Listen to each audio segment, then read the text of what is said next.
হঠাৎ সবাই চিৎকার চেঁচামেচির শব্দে আলোর ধ্যান ভাঙল। তড়াক করে অ্যারাইভাল গেটের দিকে তাকিয়ে দেখে মাথায় ক্যাপ, চোখে সানগ্লাস, কানে হেডফোন, মুখে মাস্ক, কালো হুডি, অসংখ্য পকেটযুক্ত কাপড় ও প্যান্ট পরিহিত একজন যুবক বেরিয়ে আসছে। চারপাশে কয়েকজন বডিগার্ড ও পুলিশ তাকে প্রোটেকশন দিচ্ছে।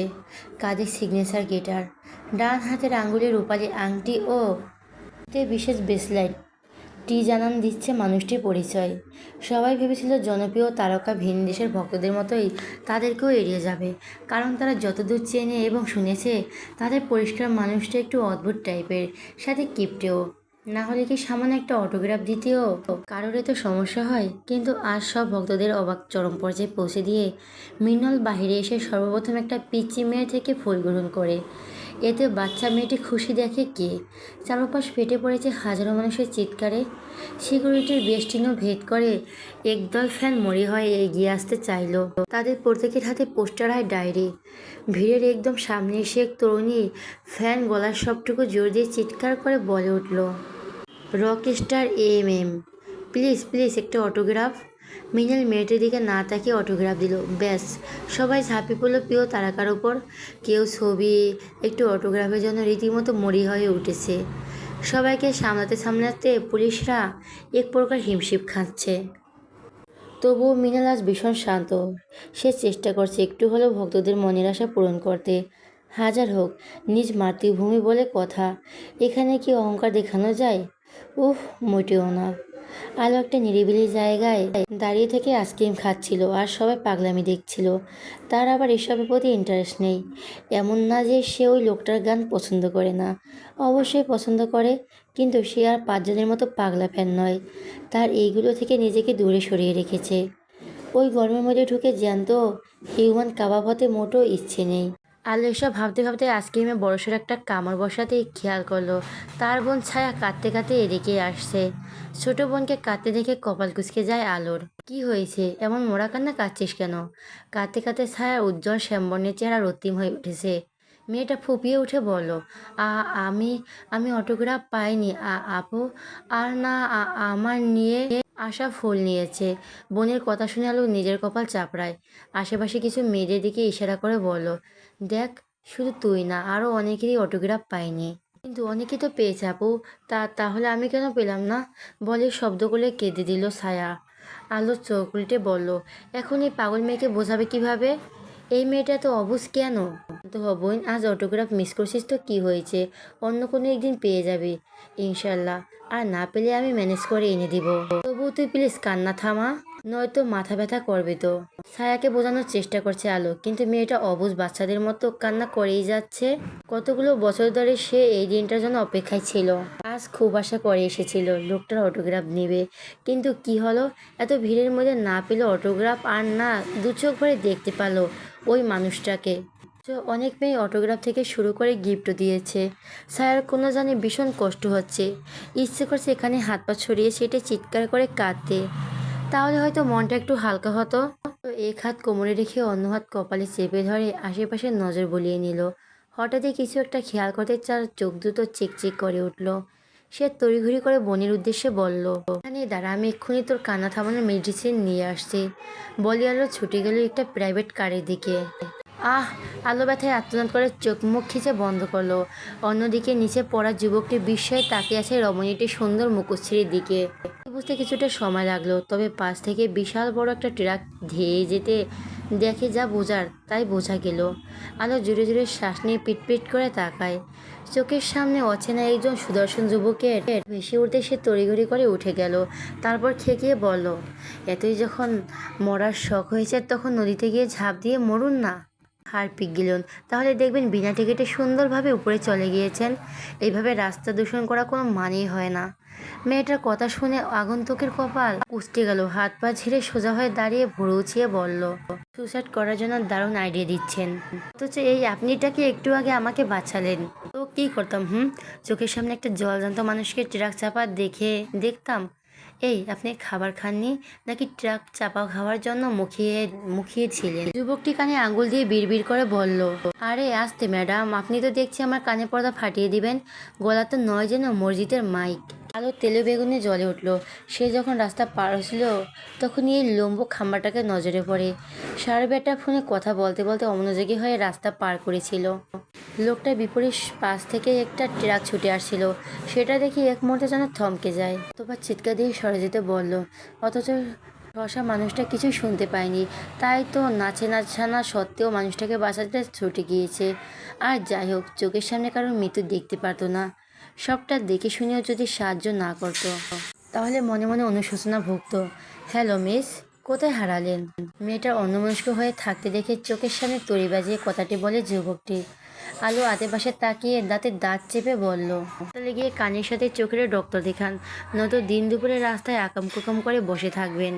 আর সবাই আমরা মতো তো উদার মনের নয় যে নিজের জীবন বাজি রেখে এইভাবে ছুটে আসবে। যুবকটি আনমানি হেসে সামনে দাঁড়িয়ে থাকা রমণীর অপদমস্তক পর্যবেক্ষণ করতে করতে অস্পষ্ট স্বরে বলল, আপনি সত্যি সবার থেকে ভীষণ আলাদা মিস। আলোর এলোমেলো দৃষ্টি গিয়ে রাস্তার ওই পাশে পড়ে। কাঙ্ক্ষিত গাড়িটা কি চলে গিয়েছে। আশেপাশের মানুষজন ধীরে ধীরে চলে যাচ্ছে। আলো দীর্ঘশ্বাস ছেড়ে লোকটার ওপর খেয়ে উঠল। সবটা আপনার জন্য হয়েছে। এখন আমি ওই গায়কের অটোগ্রাফ কোথায় পাবো? ওইদিকে আমার বোনটাও অবুঝের মতো কান্না করছে। আপনি মাঝরাতে এসে সবকিছু ঘেটে করে দিলেন। এখন তো ইচ্ছে করছে নিজ হাতে আপনাকে ট্রাকের নিচে ফেলে দেই।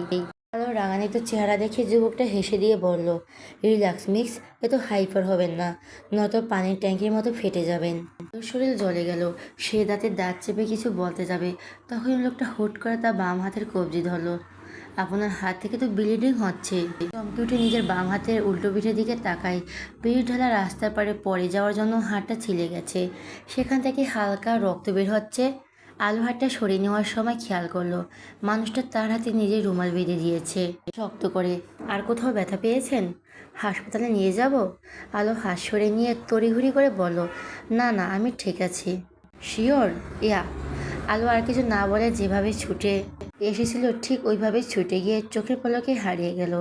আগন্তুকের এখনও একই জায়গায় ঠায় দাঁড়িয়ে রইল, আর ঘোলাটের চোখে দৃষ্টি রাস্তার বিপরীত পাশে আবদ্ধ। অচেনা যুবকটি হঠাৎই বলে উঠল, দেখা হবে খুব শিগগিরই miss Bombay Morris, I just hope that. রাতের শহরটা এখন একদম নিঝুম।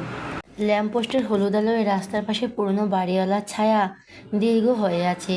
বাতাসটা হঠাৎ করে থমকে গেছে, যেন চুপ করে আছে দীর্ঘশ্বাস। একটা গলির মোড়ে কেবল একটা ভাঙা টিউবলাইট টিপটিপ করে জ্বলছে আর নিভছে। দূর কোথাও একটা টিনের চালের ওপর বিড়ালের লাফ দেওয়ার মৃদু শব্দ হলো। বাতাস এখনই কিছুটা ভারী, তাতে মিশে আছে ভেজা ধুলো আর রাতের নিস্তব্ধ হিম বায়ু। কোনো এক জানালার আড়াল থেকে ভেসে আসছে একটা পুরনো সিলিং ফ্যানের একটানা ঘর ঘর আওয়াজ। আকাশের রংটা কালচে বেগুনি, আর নিচে ফাঁকা রাস্তাটা এক অন্তহীন একাকিত্বের পথ। কোনো তাড়া নেই, কোনো ব্যস্ততা নেই। শহরটা কেবল তার নিজের অস্তিত্ব নিয়ে একা দাঁড়িয়ে আছে। সেই রাতে নিস্তব্ধতা চুরমার করে খানবাড়ির দরজার কলিং বেল বেজে উঠল। একের পর এক কর্কশ শব্দে সবাই অতিষ্ঠ হয়ে ওঠে। রাত তখন প্রায় 12টা ছই। এত রাতে হঠাৎ করে কে উদয় হলো কে জানে। তাহমিনা খান এবং সৌরভ খান নিচতলায় থাকেন, আর ছেলেমেয়েরা সবাই দোতলায় থাকে। কাঁচা ঘুম ভেঙে যাওয়ার বেশ বিরক্ত হন তাহমিনা খান। পরনের এলোমেলো শাড়ি ঠিক করে উঠলেন। রুম থেকে বেরিয়ে আসার সময় খেয়াল করে আদারও সিঁড়ি বেয়ে নামছে। ছোটো মাকে দেখে আদার শান্ত গলায় বলল, আপনি দাঁড়ান, আমি দেখছি। একথা বলে আদার দরজা খুলে দেয়। সঙ্গে সঙ্গে খুব পরিচিত একজন সুদর্শন যুবকের চেহারা ভেসে উঠল। চোখের পাতায় পাশ কাটে ড্রাইভার দুটো লাগেজ নিয়ে এসে ড্রয়িং রুমে রাখলো। এত রাতে কে এসেছে সেটা দেখার জন্য কাকে এগিয়ে আসছে তাহমিনা খান। সামনে দাঁড়িয়ে থাকা আগন্তুকের চেহারা খেয়াল করতেই চোখ দুটো বিস্ময়ে বড় বড় হয়ে যায়। তিনি কিছু বুঝিয়ে ওঠার আগেই যুবকটির ঝড়ে গতিতে ছুটে এসে দু হাতে চাপটে ধরল। আম্মু! এত বছর পর নিঃসন্তানের মুখ থেকে অতি প্রিয় সম্বোধন শুনে মুহূর্তেই ফুপিয়ে কেঁদে উঠলেন তাহমিনা খান। কাঁদতে কাঁদতে বলেন, এতগুলো বছর পর বুঝি আম্মুর কথা মনে হয়েছে? যুবকটির জন্মদাত্রীকে ছেড়ে দুগালে হাত রেখে কপালের মাঝে ভালোবাসার পরক এঁকে দিয়ে বলল, আমি তোমাদেরকে প্রতিটি মুহূর্তে মিস করেছি আম্মু, বিশেষ করে তোমার হাতের রান্নাগুলো। আজ যে দেশে ফিরবে সেটা আগে কেন বলনি? আগে বলে কি সারপ্রাইজ থাকতো আম্মু? আমি তো চেয়েছিলাম তোমাদের সবাইকে চমকে দেব। আর এখন এইভাবে বাচ্চাদের মতো না কেঁদে আমাকে কিছু খেতে দাও, ভীষণ খিদে পেয়েছে। তাহমিনা খান সারিলা চুলে চোখ মুছে বললেন, তুমি ফ্রেশ হয়ে এসো, আমি এক্ষুনি খাবার গরম করে দিচ্ছি। তাহমিনা খান রান্নাঘরে চলে গেলেন। যুবকটি ঘাড় ঘুরিয়ে পেছনে তাকিয়ে বলল, কেমন আছো বুড়ো? আধার স্বাভাবিক গলায় বলল, আলহামদুলিল্লাহ ভালো। শুনলাম বিয়ে করেছো, তা তোমার বিবিজান কোথায়? বাপের বাড়িতে। আগেই জানতাম আমি কোনো সুস্থ মস্তিষ্কের মেয়ে তোমার সাথে বেশি দিন সংসার করতে পারবে না। চো ব্যাট। যুবকটি ঠোঁট বাঁকিয়ে উপহাস করে আদার সিঁড়ি বেয়ে উপরে যেতে যেতে গম্ভীর কণ্ঠে বলল, আমার সংসার নিয়ে তোকে ভাবতে হবে না, তুই বরং তোর জীবনের ফোকাস কর। যুবকটি কিছু বলতে যাবে তখনই সৌরভ খান ড্রয়িং রুমে এসে অবাক কণ্ঠে শুধালেন, রাত নানুর ভাই তুমি? বহু বছর পর দাদাজানের দেখে রাতের ঠোঁটের কোণে হাসি ফুটে উঠল। ছুটে এসে দাদাজানকে জড়িয়ে ধরে বলল, ইয়েস দাদাজান, আমি তোমার ছোট্ট সেই রাত। সৌরভ খান হাসলেন, ছোট্ট নাতির মাথায় হাত বুলিয়ে দিয়ে জিজ্ঞেস করলেন, আসতে কোনো রকম সমস্যা হয়নি তো? একটু না দাদাজান, বাট কিছু তো একটা হয়েছে। মানে কি হয়েছে? উম, সময় হলে বলবো, আগে নিজেকে তো শিওর হতে দাও। ঠিক আছে, এখন যাও ফ্রেশ হয়ে এসো। সাত সকালে মা জননীর হাতে মাইর খেয়ে মুখ কালো করে বসে আছে আলো। আজ আর ইনকোর্স পরীক্ষা। খুব ভোরবেলা উঠে পড়া রিভিশন দিয়ে বাইরে এসেছিল। উদ্দেশ্য ছিল এক মগ গরম কফি বানিয়ে খাবে। সব কিছু ঠিক থাকলেও সে তার মায়ের অমূল্য রত্নগুলোর মধ্যে থেকে দুটো দামি গ্লাস ভেঙেছে, ব্যাস। তারপরে পিঠের উপর 4টে থাপ্পড় এসে পড়েছে। আশেপাশে কোনো ঝাঁটা বা জুতা না থাকায় আজ বেঁচে গেছে, নয়তো এগুলোর বাড়িও এসে তার পিঠে পড়তো। এইভাবে খামার মতো বসে না থেকে নাস্তা করে ভার্সিটিতে যাও। মায়ের কথা শুনে আলো চট করে দাঁড়িয়ে রুমে যেতে যেতে বলল, খাবো না তোমার শ্বশুর বাড়ির ভাত। বাসে করে ভার্সিটির উদ্দেশ্যে বেরিয়ে পড়ে আলো। বাস স্ট্যান্ডে নেমে ওখান থেকে রিক্সা করে যায়। সেই খোলামেলা যানবাহনে যাতায়াত করতে বেশি পছন্দ করে, বিশেষ করে রিক্সা।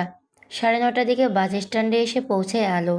বাস থেকে নেমে কাঁধের ব্যাগ চেপে ধরে কিছু দূর হেঁটে যায়। সময় ধীরে ধীরে অতিবাহিত হয়ে যায়। ওইদিকে টেনশনে মেয়েটার কপালে বিন্দু বিন্দু ঘাম জমেছে। এত সময় হয়ে গেল তবুও সে রিক্সা পাচ্ছে না। ওইদিকে রিক্সায় যেতে চাচ্ছে না, এই একটা সমস্যা। এমনটা মাঝে মধ্যে হয়। আলো বিরক্তিতে হাত ঘড়ির দিকে তাকায়। 9:45 বাজে, অথচ তার পরীক্ষা 10টার দিকে। হাতের মাত্র 15 মিনিট সময় রয়েছে। সে এত কম সময়ের মধ্যে কিভাবে ভার্সিটিতে পৌঁছাবে? একটু লেট হয়ে গেলে ওই শয়তান স্যারটা কথা শোনালেও পিছুপা হবে না। সবার সামনে আবার অপমান হয়ে ছেড়ে দিবে। আজকে দিনটি খারাপ অত্যন্ত তার কাছে। আলো তুমি? চেনা পরিচিত কণ্ঠস্বর শুনে আলো চমকে উঠে পাশে তাকায়।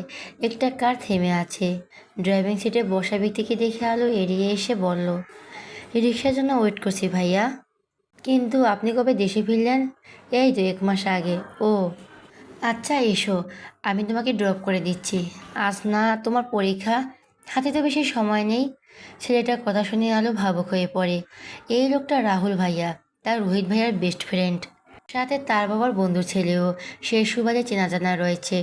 তার বিয়ের আগে মানুষটা বিজনেসের জন্য দুবাই গিয়েছিল, সেই জন্য তার বিয়েতে উপস্থিত হতে পারেনি। এখন জানতে পেরেছে কি না জানা নেই, আর সে জানতেও চায় না। এমনিতেই আজ সকাল থেকে তার মন মেজাজ একটুও ভালো নেই। সে যে কথা না বাড়িয়ে চুপচাপ গাড়িতে উঠে গেল, নয়তো আজ তার পরীক্ষা চঙ্গে উঠবে। ভার্সিটির সামনে এসে গাড়ি থেমে এলো আলোর। তারপর একগাল হেসে বলল, থ্যাংক ইউ ভাইয়া, আপনার জন্য আমি ঠিক টাইমে পৌঁছাতে পারলাম। রাহুল মুচকি এসে মাথা নাড়িয়ে বলল, সমস্যা নেই পাখি, আমরাই তো। বিনিময়ে আলো হাসলো। রাহুল 4টে বিদেশি চকলেট বক্স ও দুবাইয়ের বিখ্যাত কুনাফার চকলেটের 6টি বক্স বের করে বলল, নাও এগুলো তোমার জন্য। চকলেট আলোর ভীষণ পছন্দ, আর সেটা যদি হয় বাইরের দেশের, তাহলে তার কোনো কথাই নেই। সে হাসি মুখে চকলেটগুলো নিয়ে ব্যাগে ভরে নিল। এর আগেও বহুবার তাদের চকলেট দিয়েছে রাহুল ভাইয়া। শুধু তিনি না, রোহিত ভাইয়া সহ সবাই তাদের বেশিরভাগ চকলেটই গিফট করে, তাই তার কাছে এটা নতুন কিছু না। আচ্ছা ভাইয়া, সাবধানে যাবেন। আমি এখন আসছি। রাহুল প্রতিদ্র বলো, ভালো করে পরীক্ষা দিও ময়না পাখি। ইনশাল্লাহ। আলো মুচকে সে বাক্যটি বলে হাত নাড়িয়ে বাই দিল। রাহুল কিছুক্ষণ হাসিমাখা মুখে দেখে তাকিয়ে থেকে বিদায় নিয়ে চলে গেল। আর আলো ভার্সিটির ভেতরে ছুটল। পরীক্ষা চলাকালীন আলোর পেটের ভেতরটা গুড়গুড় করে উঠল। সেটা শুনতে পেয়ে তামান্না লিখতে লিখতে বলল, রে আন্টি সকালে খেতে দেয়নি? আলো গোমরা মুখে বলো, খাবারের বদল অন্য কিছু খেয়েছি, তাই আপাতত পেট ফুল। তোর হাতে কি হয়েছে? গতকাল রাতে পড়ে গিয়ে ব্যথা পেয়েছি। আন্টি আর তোকে এমনি এমনি মারে না, তোর স্বভাবই অমন। হয়েছে থাক, তোকে আর এত জ্ঞান দিতে হবে না, আলো বিরক্তিকর কণ্ঠে বলে, মাথা তুলে সামনে তাকায়। সঙ্গে সঙ্গে একজোড়া তীক্ষ্ণ চোখের সামনে চোখাচোখি হয়ে গেল। মুহূর্তেই মানুষটা দৃষ্টি সরিয়ে নিল। এ তো ভুরু কুঁচকে যায় মেয়েটার। কোনোভাবে কি আদার স্যার তার দিকে তাকিয়েছিল? কিন্তু কেন তাকিয়ে থাকবে? স্যার পরে দেখিস, এখন লেখ, নয়তো আবার পরীক্ষায় ফেল করবি। বান্ধবীর কথায় আলো নজর নামিয়ে সাদা ধবধবে কাগজের দিকে তাকায়। ওই সময় অনুভব করলো তার খিদে পেয়েছে। বেচারি মনে মনে নিজেকে বকাবকি করলো, কেন যে রাগ দেখিয়ে বাড়ি থেকে না খেয়ে বের হতে গেল। ধ্যাত, এখন শুধু শুধু নিজের পেটকে কষ্ট দেওয়া। আলো কোনো মতে খিদে দমিয়ে রেখে সবার আগে পরীক্ষা দেওয়া শুরু করলো। কাগজগুলো জমা দেওয়ার সময় আদার গম্ভীর কণ্ঠে জিজ্ঞেস করলো, সবগুলো উত্তর দিয়েছ, নাকি পুরোটাই নিজের মাথা মতো ফাঁকা রেখেছ? আলো দাঁত কিরমির করে বলল, আপনার মাথা যেমন ভরা ঠিক তেমন আজ আমার খাতাও ভরা। বিশ্বাস না হলে নিজের চার চোখ দিয়ে চেক করে দেখুন। আদা সত্যি সত্যি চোখের চশমা ঠিক করে খাতার পাতাগুলো উল্টে পাল্টে দেখলো। আলো বেকুব বনে গেল। আরে সে তো এমনি এমনি বলেছিল, তাই বলে লোকটা সত্যিই চেক করবে? সে তো একটা প্রশ্নের উত্তর লেখেনি। খাতা দেখে আদারের চোয়া শক্ত হয়ে ওঠে। সেটা খেয়াল করে আলো ফিসফিসিয়ে বলল, ওটার জন্য যদি সমস্যা হয় আপনার, তাহলে নিজে লিখে দিন। হাজার হোক, বড় হলে বড় বলে কথা। এইটুকু তো সাহায্য করতেই পারেন। বেসরিক স্বামীজান ওরফে হিটলার স্যার বলে ঠোঁট কামড়ে হেসে ক্লাসরুম থেকে বেরিয়ে যায়। আর আদার গম্ভীর মুখে মেয়েটা চলে যাওয়ার পথে দিকে তাকিয়ে রইল। আলো সোজা ক্যান্টিনে এসেছে। এক প্লেট নুডলস ও দুটো স্যান্ডউইচ কিনে নিয়ে একটা ফাঁকা নিরিবিলি কর্নারের টেবিলে বসলো। এক কানে ব্লুটুথ ইয়ারফোন গুঁজে গান শুনতে শুনতে খাবার খেতে শুরু করলো। এই সময়টাতে পরীক্ষা ক্লাস হওয়ার জন্য খুব বেশি কেউ নেই এখানে। যে কজন আছে তারা নিজেদের মতো খেতে ব্যস্ত। আলো খেতে খেতে খেয়াল করলো তার সামনে থেকে নুডলসের প্লেট গায়েব। সে চমকে উঠে মাথা তুলে তাকালো। সামনে তাকাতে ভরকে গেল, কারণ তার ঠিক পাশে সুজন ও তার দলবল নিয়ে দাঁড়িয়ে আছে। কী ধরনের ব্যবহার ভাইয়া? আলোর কথা শুনে সুজন বাঁকা হেসে বলো, এটা তো তুমি কি বললে? একজন সিনিয়র ভাইয়ের কপাল ফাটিয়ে দিব্যি আয়েশ করে বেড়াচ্ছ, তা তুমি ম্যানারেস জানো না? একটু থেমে পুনরায় বলো, আমি জানি ওই দিন তুমি ইচ্ছে করে আমার দিকে নিজের বোতল তুলেছিলে আর ক্লাসরুম মিথ্যে বলেছিলে ওটা তোমার বোতল নয়। ওই সময় ছেলের জন্য বেশি কিছু বলতে পারিনি, কিন্তু পরে ঠিকই জানতে পেরেছি ওই পান্ডার শিকারওয়ালা বোতলটা তোমার। মানতে হবে, বেশ ভালোই নাটক করতে পারো। আলো আড়ালে দীর্ঘশ্বাস ছেড়ে ধীরে কণ্ঠে বলো, ওই দিন আমি ইচ্ছে করে আপনাকে আঘাত করিনি ভাইয়া, ওটা তো একটা অ্যাক্সিডেন্ট ছিল, তবুও আমি sorry. Sorry my food. Sujan রাগে চেঁচিয়ে ওঠে। হঠাৎই সে প্লেটের অর্ধেক নুডলস মেয়েটার মাথায় ঢেলে দেয়। এতে আশেপাশে কয়েকজন শব্দ করে হেসে ওঠে। রাগে অপমানের আলোর চোখ দুটো রক্তিম হয়ে আসে। সে মানছে অজান্তে ভুল করে ফেলেছিল ওই দিন। আর ছেলেটা যদি ভালো হতো তাহলে সে নিজে গিয়েই দোষ স্বীকার করে ক্ষমা চাইতো। কিন্তু এই ছেলেটা একটা জঘন্য মানুষ, তাই সে ঝামেলা এড়িয়ে চলার চেষ্টা করছে। কিন্তু এখন তার সামনে ঝামেলা হাজির। দাঁতে দাঁত চেপে টিস্যু দিয়ে নিজের মাথার উপর থেকে নুডলসগুলোই সরিয়ে নিল। তারপর চুপচাপ উঠে চলে যাওয়ার উদ্দেশ্যে পা বাড়াতেই দুজন ছেলে সামনে এসে পথ আটকায় এবং পেছন থেকে শুনতে পেল হিস হিসিয়ে বলা কিছু বাক্য। কোথায় যাচ্ছ দোয়েল পাখি? সবে তো আমার পানিশমেন্ট শুরু। আগে আগে দেখো হোতা হে কিয়া। Just wait and see. আলু রহমান। অপ্রত্যাশিত একটা জঘন্যতম পরিস্থিতিতে এইভাবে যে পড়তে হবে সেটা ভাবতেও পারিনি আলো। মেয়েটা তবু নিজেকে শক্ত রেখে পেছন ফিরে কঠিন গলায় বলার চেষ্টা করলো, আপনি কিন্তু এইবার বাড়াবাড়ি করছেন। রমণীর কথা শুনে সুজন শব্দ করে হাসলো। এক পা দুপা করে এগিয়ে আস্তে আস্তে বিড়বিড়ালো, বাড়াবাড়ি কি দেখলে? এখনও তো তেমন কিছুই করিনি। আলো পিছিয়েও যেতে পারলো না, কারণ তার পিছনে পট আটকে দাঁড়িয়ে আছে ছেলেগুলো। সে আগে খেকে উঠল, কি চাই আপনার? প্রতিশোধ মিস। কিসের প্রতিশোধ? কী করেছি আমি? প্রথমত আমাকে পুরো ভার্সিটির সবার সামনে থাপ্পড় মেরেছিলে। তারপর বোতল ছুঁড়ে কপাল ফাটিয়েছ। সিনিয়র ভাই হওয়ার সত্ত্বেও অসম্মান করেছ। এত এত অন্যায় করার পর এখন বলছো আমি কি করেছি? সিনিয়র ভাই যে রাস্তায় বোকাদের মতো আচরণ করছে, সেই বেলায় মেয়েদেরকে র্যাগিং করার নাম করে অসভ্যতামি করতে একটু লজ্জা করে না? এই আপনার ঘরে মা বোন নেই? একজন নারী গর্ভ থেকে জন্ম নিয়ে অন্য নারীদের অসম্মান করতে বিবেকে বাঁধে না? আপনার মতো কিছু কিছু জানোয়াররাই এই সমাজের মানুষরূপে কলঙ্ক। আলো একরাশ ঘৃণত ভরা চাউনিতে বাক্যগুলো ছুড়ে দেয়। সুজনের পাশ থেকে একজন সিনিয়র মেয়ে তেড়ে এসে চট করে আলোর মাথার পিছনে চুলগুলো খামচে ধরলো। এক অখাদ্য ভাষায় গালি দিয়ে বলল, যত বড় মুখ নয় তত বড় কথা। আজ তোর মুখ ভেঙে গুঁড়িয়ে দেবো আমি, তারপর দেখবো তোর ফটফটর করা কই থেকে বের হয়। আলো ব্যথায় কুঁকড়ে যায়, তবে চুল ছাড়ানোর আগে নিজের গায়ে শক্তি দিয়ে মেয়েটার সজোরে ধাক্কা মারল। আচানক অবস্থায় রিনা না চাইতেও কয়েক কদম পিছিয়ে যেতে বাধ্য হলো। পর মুহূর্তে আবারও তেড়ে আসতে চাইলে সুজন হাতির ইশারায় থামিয়ে দিল।